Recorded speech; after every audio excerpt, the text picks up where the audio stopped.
কেউ তোর মুখে ধর্ষণ করে, ছেলেটা যত অপরাধী মেয়েরও ততটা অপরাধী। এই যেমনই কালকে দেখবেন মনে করে লাখ লাখ টাকা আজকে দেখবেন, কালকে দেখবেন অনেক টাকা দেখাইতেছে আপনাদেরও। এই টাকাগুলো সম্পূর্ণ ফেসবুকে উঠে আমার যে এতদিন যে ফেসবুক ছিল তার কাছে আমি নিজের ফেসবুক না করে তার নামে যে ফেসবুকগুলো করছে সেই টাকাগুলো তোলা থেকে বাইরে গাড়ি দেখায়। এবং সে বলে ঢাকা শহরে নাকি 6 তলা বাড়ি আছে, সম্পূর্ণ মিথ্যে কথা বলে। ঢাকা শহরে বাইরে দেখে আর 2 বোন বাড়ি ডান্স করে এবং মনে করছে আমার বাবা বিজনেস করে। ওর বাবা 2টা গরু কিনেছে, 2 বোন সে গরু চড়ায় বাইট বসতে, আর কয় হলে যে বিজনেস করে। সে এই দেশ মানুষের একটা বাকওয়াস কথাবার্তা বলতেছে, আমার নাকি সম্মানহানি করার চেষ্টা করতেছে।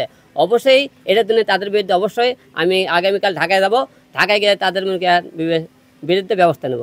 আসলে ওই তো মিডিয়ার লোকই না, তাকে 15 লাখ টাকা সে তো মনে করেন বাসা ভাড়া দিতে পারে না। ঢাকা শহরে যখন বাসা নাই তখন তো টাকার অবশ্যই আমার বাসায় আসে ভাড়া থাকতে, 15 লাখ টাকা সে পাবে কোথা থেকে? 15 লাখ টাকা দেখলে তো সে দিতে পারবে। আর 15 লাখ টাকা দিয়েছিল আপনাকে মিডিয়ার সামনে বলতেছি, 15 লাখ টাকা আমি তো নিয়ে থাকি, সাক্ষী প্রমাণ দেখাতে পারে তাহলে অবশ্যই 15 লাখ টাকা আমি দিয়ে দেবো, যে সাক্ষী প্রমাণ দিতে পারলে।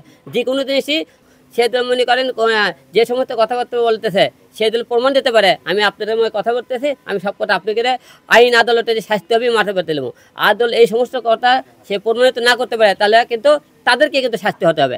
ওরা মনে করে ধর্ষণ মামলা তো সোজা না, এখন ধর্ষণ মামলা সরকার নিয়ম করছে, কেউ তোর মুখে ধর্ষণ করে, ছেলেটা যত অপরাধী মেয়েরও ততটা অপরাধী। এখন সময় 2 জনের মনে করে খালি মামলা করলে না, মামলা তো অনেকে ধারা জানেন না। অবশ্যই আইনের উপর আমার আস্থা আছে, আদালতের উপর আস্থা আছে। আমার পরিবারের উপর যে তারা মনে করেন যে কথাগুলো বলেছে, পিপিআই অবশ্যই আমাদের এটা সম্পন্ন হলে দেয় সুষ্ঠু তদন্তদান করে।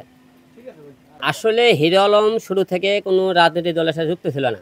আপনারা অনেক টাইমে অনেক জায়গায় দেখেছেন, আমরা আওয়ামী লীগের টাইমে যারা বাংলাদেশের সমস্ত সেলিব্রিটি আছে, নায়ক বলেন নায়িকা বলেন, তারা বিভিন্ন প্রোগ্রামে তাদেরকে কিন্তু টাকাতে নিয়ে যাওয়া হয়। বিয়ে বলেন, সেমিনার বলেন, আওয়ামী লীগের পার্টি বলেন, বিএনপির পার্টি বলেন, আমরা কিন্তু যে কোনো জায়গায় যাই। সেখানে যাওয়ার পরে আপনাদের মধ্যে অনেক লোক অনেক রকম প্রশ্ন করে, সাংবাদিক ভাইরা, যে আপনি যে আজ আওয়ামী লীগের আপনি একটা অনুষ্ঠানে এসেছেন, আপনি কি আওয়ামী লীগে যোগ দিয়েছেন কিনা? দিকে বিএনপির একটা কোনো প্রোগ্রামে গেলে কি আপনি কি আবার বিএনপির যোগ দিয়েছেন কিনা? আমরা তো আগে থেকে স্বতন্ত্র ছিল, হিরো আলম এখনও স্বতন্ত্র। আপনারা আজ পর্যন্ত কিন্তু কোনো দলে মনে করে কাগজ কলমে দেখাতে পারবেন না হিরো আলম এই দলের সাথে যুক্ত ছিল, এমন কোনো দল আপনারা দেখাতে পারবেন না। আমি যে কোনো লোক আমরা যে কোনো পোস্ট করতেই পারি, কিন্তু আপনি হলে যে তাই বলে মনে করেন বিএনপির নিয়ে পোস্ট করলে বিএনপির গেছে, জামাতের নিয়ে পোস্ট করলে জামাত গেছে, আওয়ামী লীগের নিয়ে পোস্ট করলে আওয়ামী লীগ, তা না।